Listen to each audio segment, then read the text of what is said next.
সুবহ সাদিক থেকে সূর্যাস্ত পর্যন্ত হালালটাও হারাম রোজা অবস্থায়। এর মাধ্যমে আমরা তাকওয়া অর্জন করব।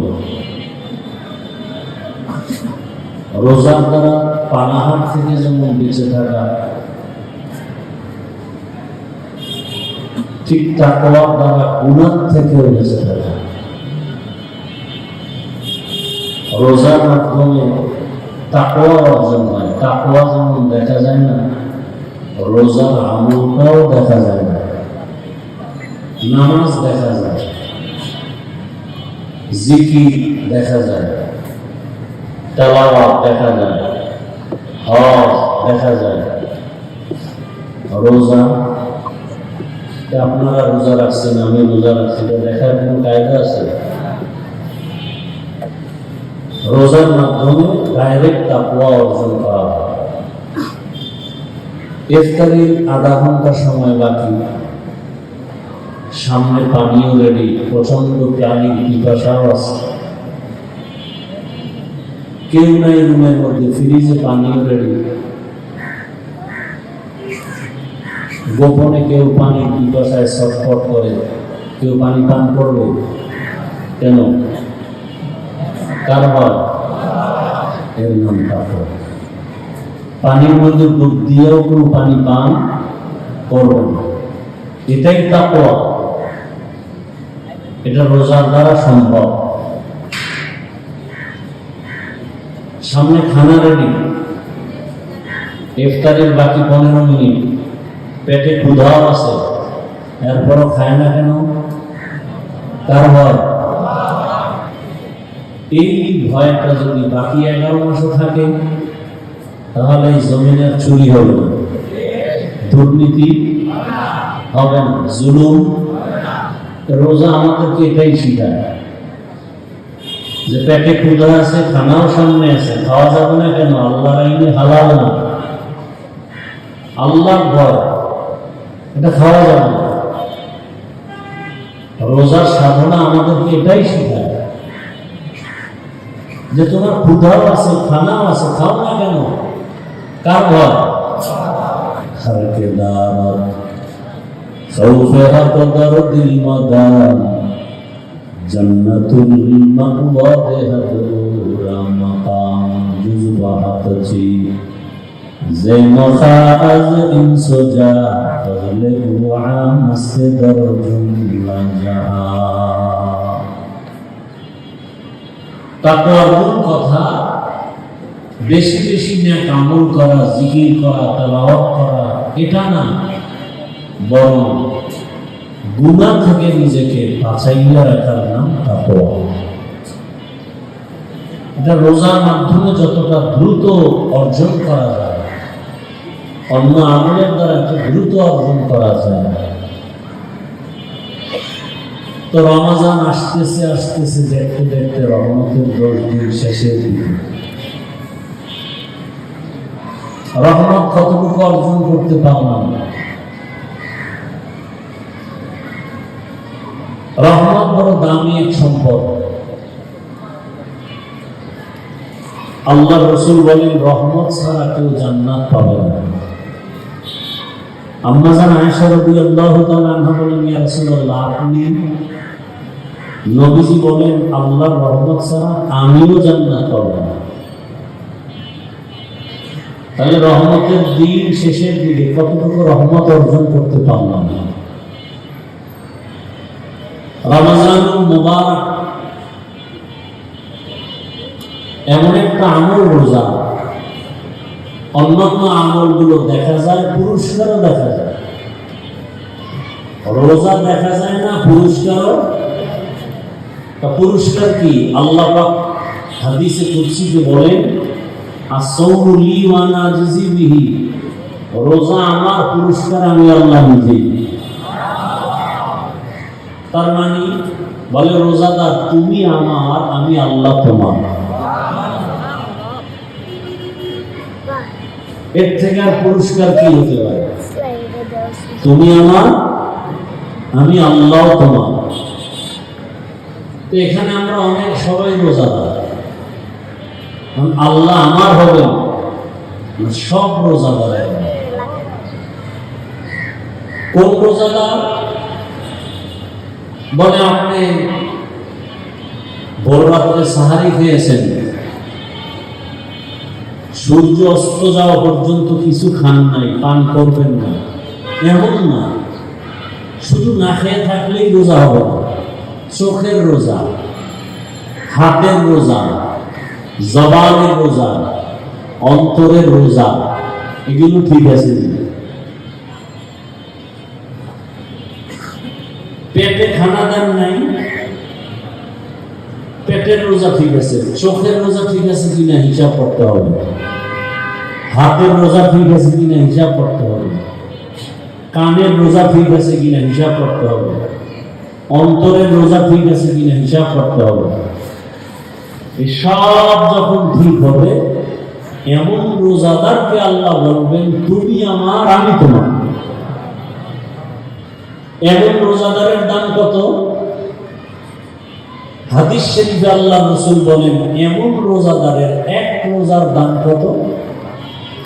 বলে জন্মলগ্ন থেকে একটা কাক, কি একটা কাক, কাকের হায়াত অনেক বেশি। উড়ন্ত পাখিদের মধ্যে কাকের হায়াত নিম্নে 1000 বছর। কত? এই একটা কাক জন্মলগ্ন থেকে যদি উড়তে থাকে, উড়তে উড়তে উড়তে উড়তে সামন দিকে যায়, যাইতে যাইতে যাইতে যাইতে বিরামহীন উড়তে উড়তে যদি বুড়া হয়ে যায়, তাহলে কত দূর সে যায়? দুনিয়ার কোন কম্পিউটার হিসাব মিলাতে পারবে? বলে এই কাকটা জন্মলগ্ন থেকে উঠতে উঠতে বুড়া হওয়া পর্যন্ত যদি উঠতেই থাকে আর সামনের দিকে যাইতে যাইতে মরে যায়, উড়িয়ে যতদূর যাবে ওই পরিপূর্ণ রোজাদার, কানের রোজা, চোখের রোজা, জবানের রোজা, অন্তরের রোজা, হাতের রোজা পূর্ণ হক আদায় করে যে রোজা রাখবে, এমন ওই রোজাদারের এক রোজার বরকতে ওই একটা কাক জীবন ভর উড়িয়া যতদূর যাবে, এক রোজার বরকতে সে জাহান্নাম থেকে তত দূর দূরে চলে যাবে। এক রোজার বরকত।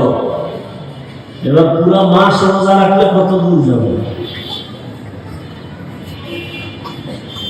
এমন রোজাদারকে আল্লাহ বলেন তুমি আমার, আমি তোমার। আর যদি রোজাদার এমন হয় রোজা রাখে, জবানে গালি, জবানে গীবত, জবানে মিথ্যা বলে, গীবত করে, ঝগড়া করে, হাতের দ্বারা অন্যায় ব্যবহার করে, অন্তরে খারাপ কোনো পরিকল্পনা করে, চোখ দিয়ে কোনো গুনাহ দেখে, মোবাইলের মাধ্যমে হোক, তা তো চোখের রোজা হয় নাই, হাতের রোজা হয় নাই, কানের দ্বারা কোনো খারাপ আওয়াজ শুনে কানের রোজা হয় নাই, অন্তর দিয়ে খারাপ কল্পনা করে তো অন্তরের রোজা হয় নাই। অন্তরের বিচার আল্লাহ করবেন। ইন্নাস সামআ ওয়াল বাসারা ওয়াল ফুআদ কুল্লু উলাইকা কানা আনহু মাসউলা। কিয়ামতের দিন আল্লাহ পাক কানের, চোখের, অন্তরের বিচার করবেন। তাহলে রোজার এত ফজিলত, নামাজের পুরস্কার, রোজার পুরস্কার আলাদা।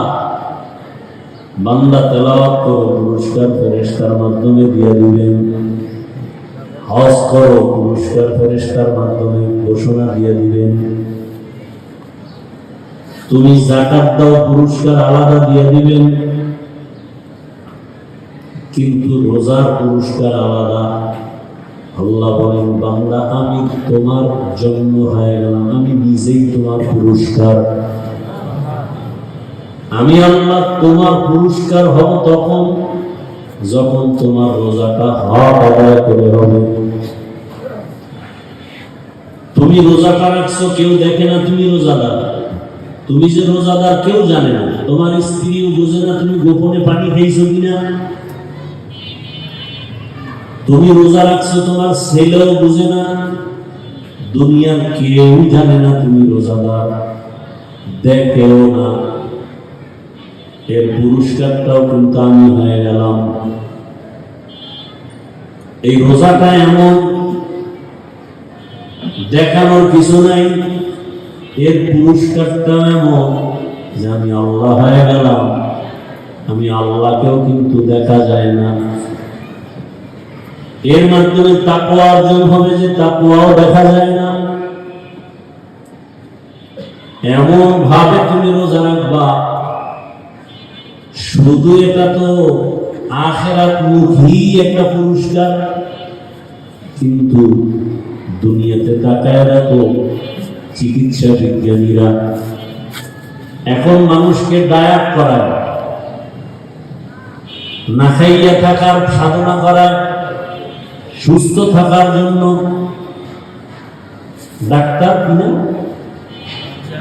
জাহাঙ্গীর কবির সাহেব, আরো আরো কত ডাক্তারেরা ডায়েট শিখায়, না খায় থাকো, ভিনেগার খাও। কিন্তু পৃথিবীর শ্রেষ্ঠ ডাক্তার রহমাতুল লিল আলামিন কি? সারা দুনিয়ার চিকিৎসা বিজ্ঞানীরা একমত, রোজার থেকে বড় ডায়েট আর কিচ্ছু দুনিয়াতে নাই। এজন্য রহমতের নবী শুধু রমজানের রোজা না, আশুরার রোজা, আরাফাতের রোজা, এমনকি প্রতি সপ্তাহে বৃহস্পতিবার, সোমবার দিনের রোজাও রাখতেন। সারা সপ্তাহে তুমি যা খানা খাও, সোমবার বৃহস্পতিবারের রোজা রেখে শরীরটাকে ব্যালেন্সে নিয়ে আসো। তোমার কোনো ডায়েট লাগবে না, রোজা তোমার শরীর ঠিক করে ফেলবে। অতিরিক্ত জৈবিক চাহিদার কারণে মানুষ অন্যায়ের দিকে আগায়, রোজায় কন্ট্রোলে নিয়ে আসবে। মানুষ তিনটা লোভে পড়ে অন্যায় করে: যৌবনের লোভ, সম্পদের লোভ, সম্মানের চেয়ারের লোভ। সব লোভ কন্ট্রোল করে রোজায়। খানা কন্ট্রোল করো, নবীজি সব দিয়ে দিচ্ছে। নবী বলেন, খানা খাও, পান করো, বসে দাঁড়ায় দাঁড়ায় খাইও না। বিসমিল্লাহ বলে খানা খাও, 3 শ্বাসে পানি পান করো। সুন্নত অনুযায়ী চলো, এর থেকে আর কোনো ডায়েট নেই। যতটা আদর্শ দিয়ে গেছে খানার ক্ষেত্রে সব স্বাস্থ্যসম্মত। ডাক্তারেরা এগুলো গবেষণা করে করে এরপরে মানুষকে দেয়। মানুষ মনে করে ডাক্তার বড়, আরে সব থেকে বড় ডাক্তার তো আমার রাসূল। ওখান থেকে ধার করে করে মানুষ গবেষণা করে নতুন কিছু দেয়। আমরা জানি না, মনে করি ডাক্তার বড়।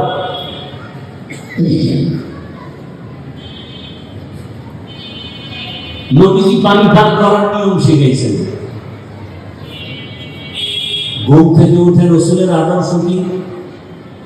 ঘুম থেকে উঠার পরে পানি পান করো, বাসি মুখে পানি পান করো, খানা খাওয়ার আধা ঘন্টা আগে পানি পান করো। তো নবীর আদর্শ।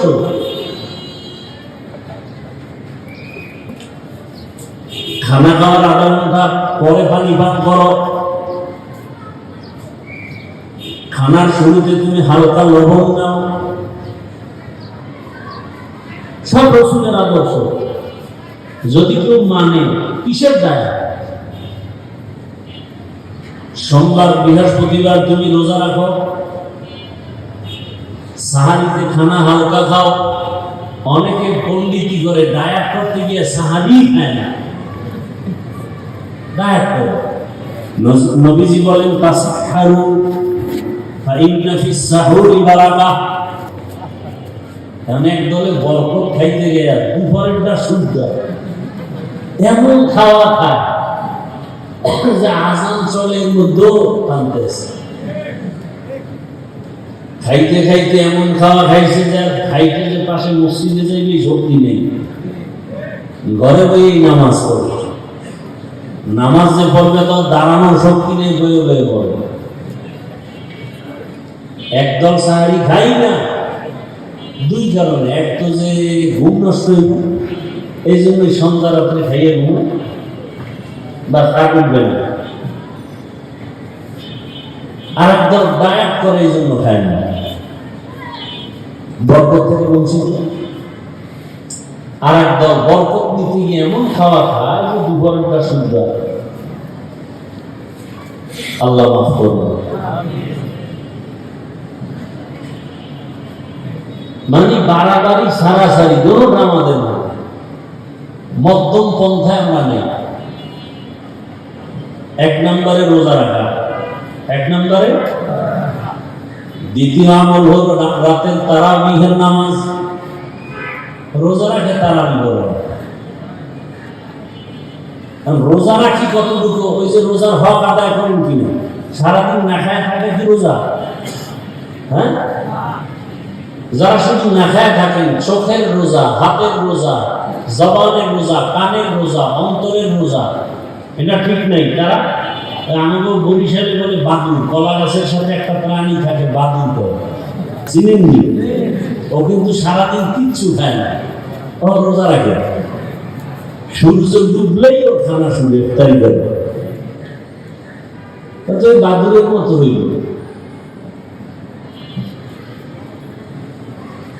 আপনার তো রোজা হইল না। চোখের রোজা, হাতের রোজা, জবানের রোজা, অন্তরের রোজা। এরপরে ইফতারি সাহারি হতে হবে হালাল উপার্জনের মাধ্যমে। হাদিস শরীফে নবীজি বলেন প্রতিদিন ইফতারি টাইমে 6 কত কত, আর এক শূন্য, আর একটা শূন্য, আর এক শূন্য,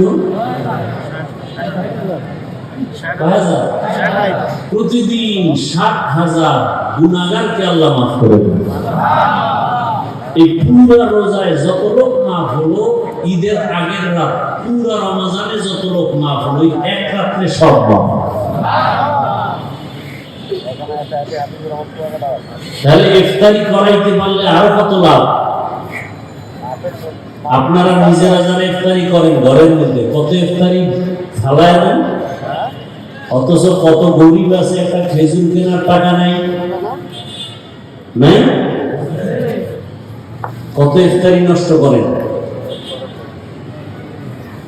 আবার কত তালিবুল ইলম আছে, ছাত্র আছে, গরিব এতিম, 24 ঘন্টা কোরআন পড়ে, কোনো গুনাহ নামায় নাই, কিন্তু গরিব ভালো ইফতারি পায় না। কত ইফতারি খাওয়ায় না, অথচ ইফতারি পায় না। আপনার ইফতারি দেওয়ার জায়গা পান না, অথচ রাখায় দোয়া করবে, ওদের দোয়া করুন। একজন বুজুর্গ নিসারউদ্দিন রহমতুল্লাহ আলাইহি, হাজার হাজার ছাত্র, ছোট ছোট বাচ্চা কোরআন পড়ে, কোনদিন সামনে গিয়ে ইমামতি করে না। ছাত্রদেরকে বড় এক ছাত্রকে ইমাম বানায়, পিছনে নামাজ পড়ে, কি ব্যাপার? ওদের প্রত্যেক কদমে কদমে গুনাহ। ফেরেশতারা ওদের কদমের নিচে নূরের পাখা বিছায় দেয়।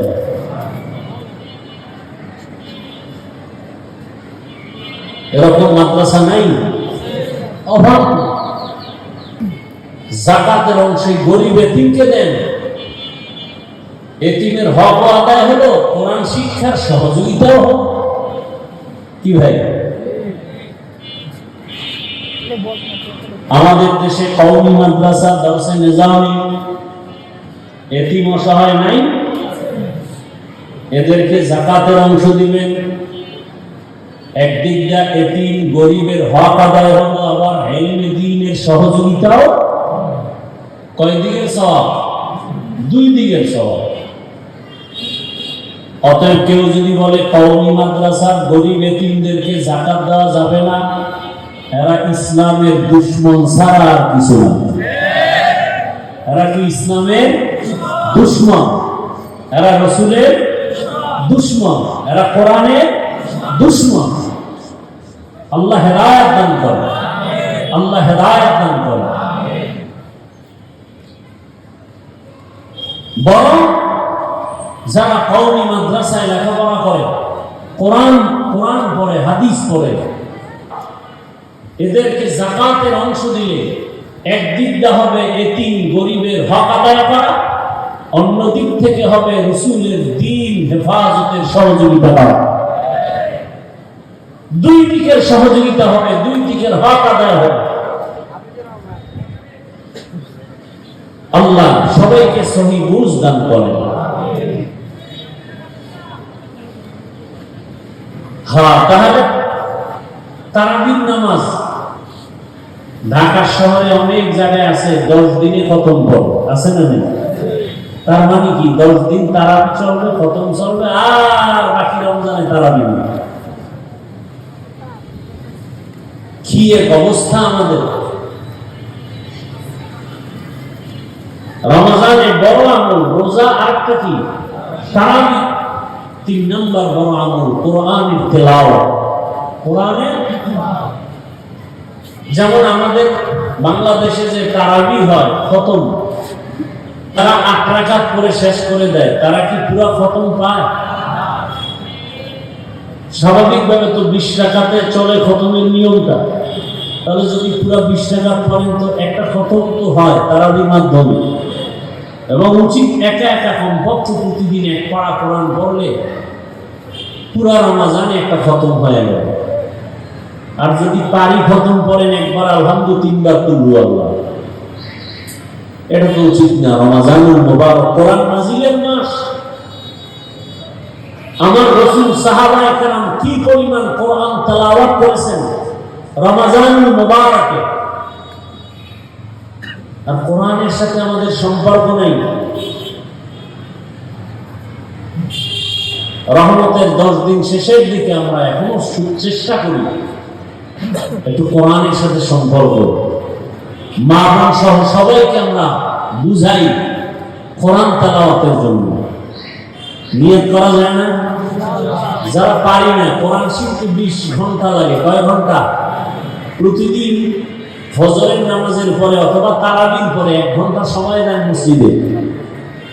20 ঘন্টা করে সময় দেন, 20 দিনে কোরআন শিখে ফেলবেন। এত সহজ পৃথিবীতে আরবি কোরআনের ভাষার মতো সহজ কোনো ভাষা নেই দুনিয়াতে।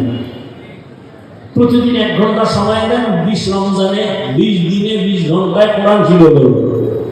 ফজরের নামাজের পরে 1 ঘন্টা, না হয় তারাবির পরে 1 ঘন্টা কোরআন শিখে ফেলেন। আল্লাহর কোরআনের মতো মজার কোনো ভাষা নেই, সহজ কোনো ভাষা নেই। যখন শিখে ফেলবেন দেখবেন নামাজে আরো মজা, তেলাওয়াতে আরো মজা, অর্থ শিখলে আরো মজা, ব্যাখ্যা শিখতে পারলে আরো মজা। চেষ্টা করেন। এখন মহিলা মাদ্রাসা আছে, মা বোনদেরকেও কোরআনটা শিখায় ফেলেন। আলেমা বড় কিছু বানাতে হবে তা না, অন্তত কোরআনটা শিখাই ফেলেন, তেলাওয়াতটা শিখাই ফেলেন। কোরআন না জানলে নামাজ পড়বেন কি দিয়ে? কোরআন তেলাওয়াত। তাহলে দিনে রোজা রাখা, রাতের বেলা তারাবি, আর কি কোরআন তেলাওয়াত বেশি বেশি। যারা মুখস্থ টুকটাক সূরা পড়েন, এগুলো পড়েন, আলহামদুলিল্লাহ সূরা, কুল হুয়াল্লাহ সূরা, ইন্না আতাইনা, ওয়াল আসর, এগুলো হাঁটতে চলতে বেশি বেশি পড়েন তেলাওয়াত। আর একটা সুযোগ আছে নফল আমল, কিন্তু ফজিলত অনেক বেশি, যেটা চাইলে বাকি 11 মাসে করতে পারবেন না। যদি বলি আপনাকে প্রতিদিন 10,000 20,000 করে টাকা দিব, আপনি প্রতিদিন আমলটা করবেন, চাইলেও পারবেন না। কিন্তু রমজানে না চাইলেও পারবেন, সেটা তাহাজ্জুদের আমল। সাহারীর পুরো টাইম তাহাজ্জুদের টাইম। খাইতে খাইতে পেট ভরে ফেলেন, 2-4 সমস্যা, রিজিকে সমস্যা, অসুস্থ রোগী ঘরে, চাকরিতে সমস্যা। যে টাইমে আল্লাহ আসেন আপনার দোয়া কবুল করার জন্য, আপনি সে সময় দোয়া করেন না, তাহাজ্জুদ করেন না, এর থেকে বদনসিব আর কি হতে পারে? রহমতের 10 দিন শেষের দিকে যারা এই কয়েকদিন পারেননি, আজকে থেকে নিয়ত করা যায় ইনশাআল্লাহ তাহাজ্জুদ পড়ব তো ইনশাআল্লাহ। ঘুম থেকে একটু আগে উঠেন, অজু করে কমপক্ষে 2-4 রাকাত তাহাজ্জুদ করে কান্নাকাটি করে দোয়া করে এরপরে সাহারি খান, খাইয়া এরপরে রোজা রাখার নিয়ত করে ফেলবে। নিয়ত করা যায় তো ইনশাআল্লাহ। আর রহমতের 10 দিন, মাগফিরাতের 10 দিন, নাজাতের 10 দিন, হাঁটতে চলতে উঠতে বসতে দোয়া পড়বেন। রহমতের 10 দিন ইয়া আরহামার রাহিমিন এটা পড়বেন। মাগফিরাতের 10 দিন ইস্তিগফার আস্তাগফিরুল্লাহাল আযীম। নাজাতের 10 দিন আল্লাহুম্মা আজিরনি মিনান নার। আর যদি না পারেন এই তিনটা মিলাইলে একটা দোয়া সবাই পারেন, পড়লেই হবে। রব্বানা আতিনা ফিদ দুনিয়া হাসানাহ ওয়া ফিল আখিরাতি হাসানাহ ওয়া কিনা আযাবান নার। এটা পারেন না? এটা পড়বেন সব সময়। এই কয়েকটা আমল পারবো তো ইনশাআল্লাহ। আর একটা আমল কন্টিনিউ সবাই পারেন, পড়বেন। কমপক্ষে 300 বার ইস্তিগফার, 300 বার দরুদ শরীফের আমল পারবো ইনশাআল্লাহ। সবাই তসবিহ কিনবেন, হাতে নিবেন, এই আমলগুলো করবো। আল্লাহ পাক রোজার হক, তারাবির হক, কোরআনের হক আদায় করে রমজানের এই সাধনা আমাদেরকে করার তৌফিক আল্লাহ দান করুন। দোয়া করবো না? সবাই দরুদ শরীফ পড়ে আল্লাহুম্মা সাল্লি আলা মুহাম্মদ ওয়া আলা আলি মুহাম্মদ কামা সাল্লাইতা আলা ইব্রাহিম ওয়া আলা আলি ইব্রাহিম ইন্নাকা হামিদুম মাজিদ। আল্লাহুম্মা বারিক আলা মুহাম্মদ ওয়া আলা আলি মুহাম্মদ কামা বারাকতা আলা ইব্রাহিম ওয়া আলা আলি ইব্রাহিম ইন্নাকা হামিদুম মাজিদ। মাদ্রাসার জন্য দোয়া, এলাকাবাসীর জন্য দোয়া, আয়োজনকারী, সহযোগিতাকারী সবার জন্য আমিও দোয়া চাই। মাদ্রাসার জন্য আল্লাহ পাক রব্বুল আলামিন যে কথাগুলো বললাম আমাকে আপনাদের সকলকে ভুল ত্রুটি ক্ষমা করে সহি তরিকা আমল করার তৌফিক দান করেন। আলহামদুলিল্লাহি রাব্বিল আলামিন। এই 12 মাসের মধ্যে 1 মাস হবে রমজান মাস, নির্ধারণ করেছেন একমাত্র রব্বুল আলামিন। এবং কিয়ামত পর্যন্ত রমজান মাসে রোজা আল্লাহ ফরজ করেছেন। রোজা রমজানের এটা আবহমান কাল থেকেই আল্লাহ পাক রব্বুল আলামিন মুমিনদের জন্য ফরজ করেছেন। তবে সিস্টেম প্রথম অবস্থায় এক রকম ছিল, বর্তমানে এক নিয়ম চলছে। শরীয়তে মুহাম্মদী কিয়ামত পর্যন্ত এই নিয়মই চলবে।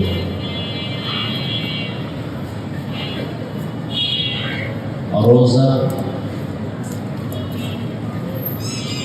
মূল বিষয়। আল্লাহ পাক রব্বুল আলামিন রোজার মাধ্যমে আমাদেরকে সাধনা করতে বলেছেন। কি সাধনা? 1 মাসের সাধনার দ্বারা বাকি 11 মাসকেও আমাদেরকে কন্ট্রোল করার কথা বলেছে। 1 মাসের সাধনা হলো তাকওয়া অর্জন করা। দুনিয়াতে যত ধর্ম আছে সব ধর্মে এই রোজার সিস্টেম আছে, নিয়ম আছে। হয়তো নাম আলাদা, নিয়ম আলাদা। আমরা বলি রোজা, অন্যান্য ধর্মে না খাওয়ার সাধনা। হিন্দু, বৌদ্ধ, ইহুদি, খ্রিস্টান সব ধর্মে না খাওয়ার সাধনা আছে। কোনো কোনো ধর্মে এমন না খাওয়ার সাধনা আছে যে না খেয়ে মরে গেল দ্রুত তারা স্বর্গে চলে যাবে, জান্নাত পাবে। মুসলমানের মধ্যে না খাওয়ার সাধনা শুধুই না খাওয়ার সাধনা না, বরং এই না খাওয়ার সাধনার মাধ্যমে আল্লাহর সন্তুষ্টি অর্জন করা, এগুলো আসল। আসলে আমাদের এই রোজার মূল টার্গেট হলো আল্লাহকে রাজি করে চলা, আল্লাহকে খুশি করা। এজন্য আল্লাহর হুকুম মতো আমাদের জীবনকে পরিচালনা করা। আল্লাহ বলছেন এখন খাওয়া যাবে না, হালালটাও খাওয়া যাবে না। আল্লাহর হুকুম এখন খাওয়া যাবে, এখন হালালটাও খাওয়া যায়।